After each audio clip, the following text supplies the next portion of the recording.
भारत में वांछित अपराधियों को पकड़ने और उन्हें न्याय के दायरे में लाने के लिए सीबीआई ने इंटरपोल के माध्यम से महत्वपूर्ण कदम उठाए हैं।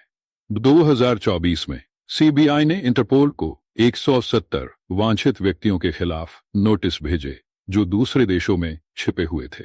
इस प्रयास के तहत सीबीआई के 3 प्रमुख अफसरों को इंटरपोल के साथ समन्वय स्थापित करने का जिम्मा सौंपा गया है। इस पहल से भारत में कुख्यात अपराधियों और भगोड़ों को पकड़ने में मदद मिलने की उम्मीद है। इंटरपोल, जिसे इंटरनेशनल क्रिमिनल पुलिस ऑर्गेनाइजेशन भी कहा जाता है, दुनिया भर के पुलिस बलों के बीच समन्वय स्थापित करने के लिए काम करता है।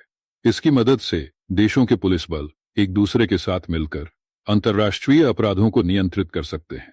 सीबीआई ने 2024 में इंटरपोल को जिन 170 वांछितों के बारे में नोटिस भेजे, उनमें कई ऐसे व्यक्ति शामिल हैं जो बड़े आर्थिक अपराधों, मनी लॉन्ड्रिंग, हत्या, आतंकवाद और अन्य गंभीर अपराधों में शामिल रहे हैं। इंटरपोल में सीबीआई के 3 अफसरों की नियुक्ति भारत सरकार की एक महत्वपूर्ण रणनीति का हिस्सा है।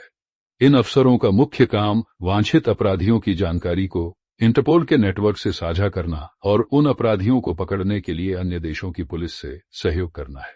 यह अफसर न केवल भारत में मामलों की जांच करते हैं, बल्कि दुनिया भर में फैले अपराधियों के खिलाफ इंटरपोल के माध्यम से कार्रवाई करने के लिए भी जिम्मेदार है।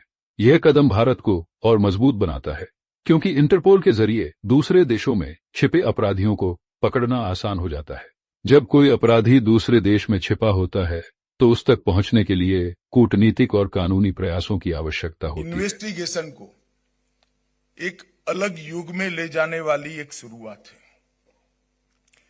एक प्रकार से अब तक इंटरपोल के साथ काम करने के लिए एक ही एजेंसी नामित थी, सीबीआई।